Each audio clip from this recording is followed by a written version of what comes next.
ফুরফুরা শরীফের সাথে কোনো রাজনৈতিক সম্পর্ক কারণ নাই।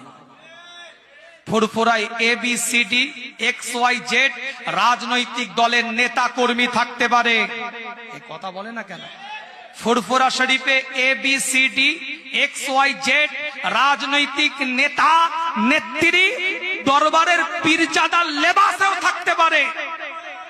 এটা তার গণতান্ত্রিক অধিকার, সাংবিধানিক অধিকার। সে তার অধিকার ফলন করছে, সে তার অধিকার বাস্তবায়ন করছে।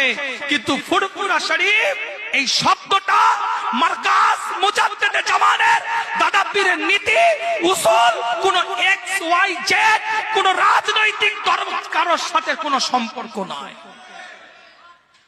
যিনি করছেন তিনি ব্যক্তিগত রাজনীতি করছেন। আপনার তার রাজনৈতিক চিন্তা ভালো লাগলে আপনি নেন না, কিন্তু দরবারের ঐতিহ্যের সাথে, দরবারের নীতির সাথে, দরবারের উসুলের সাথে রাজনৈতিক কোনো সম্পর্ক ছিল না, এখনো নাই, আগামীতেও থাকবে না।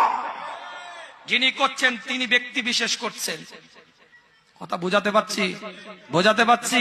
খালি তো ফেসবুকে কমেন্ট দেখছি না সব। আরে আপনি ওষুধের দোকানে গিয়ে বলছেন তেলে ভাজা দিন, এটা কোনো কথা হলো?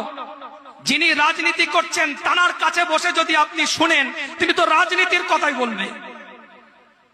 যিনি তরিকাপন্থী, তাসাউফপন্থী, মুরাকাবাপন্থী, সে পীরের দরবারে যান, সেখানে বসে এখনো এমন পীর দরবারে ফুরফুরা শরীফা হায়াতে আছে। মুজাদ্দিদে জামানের দরবার থেকে বলছি বাখোদা ওয়াল্লাহে বিল্লাহে তাল্লাহে এমন পীর এখনো দরবারে ফুরফুরা শরীফে হায়াতে আছে, হায়াতে আছে। আল্লাহ এত মাকাম দিয়েছে, ওইখানে বসে থাকবেন, রাসূলুল্লাহ দিদার হয়ে যাবে।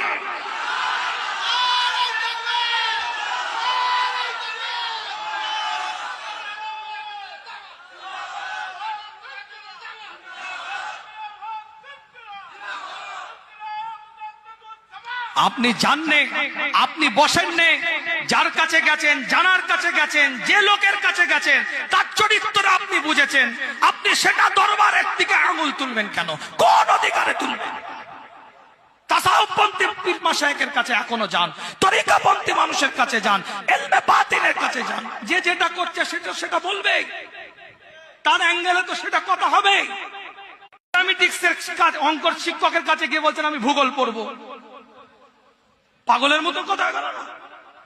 যিনি বা যে বা যারা রাজনীতি করছে, আপনার রাজনীতি পলিটিক্স ভাল লাগে, যান আপনি তার কাছে বসুন, আমি বিরুদ্ধে তার নয়। কিন্তু আপনি তরিকা, তাসাউফ, ইলমে বাতিন, মুরাকাবা, মুশাহিদা, তাজকিয়া নফস, সুফিজমের মারকাজ এখনো দরবারে ফুরফুরা শরীফে জিন্দা আছে, জিন্দা আছে, জিন্দা আছে। তরিকাতে চশমা চোখে দিয়ে তাকান, ইলমে বাতিনে চশমা চোখে দিয়ে তাকান, রাজনৈতিক চশমা চোখে দিয়ে নয়। ইলমে বাতিনের চশমা চোখে দিয়ে তাকান, তাসাউফের চশমা চোখে দিয়ে তাকান, তরিকাতের চশমা চোখে দিয়ে তাকান। চিশতিয়া, কাদেরিয়া, নকশবন্দিয়া, মুজাদ্দিদিয়া তরিকাতের চশমা চোখে দিয়ে তাকান। খোদার কসম বলছি, আল্লামা রুহুল আমিন তৈরি হয়ে গেছে, নেসারউদ্দিন তৈরি হয়ে গেছে, ডাক্তার শহীদুল্লাহ তৈরি হয়ে গেছে, সুফি আব্দুল মাহমুদ তৈরি হয়ে গেছে। আপনার বাচ্চাও ওলি হয়ে ঘরে যাবে।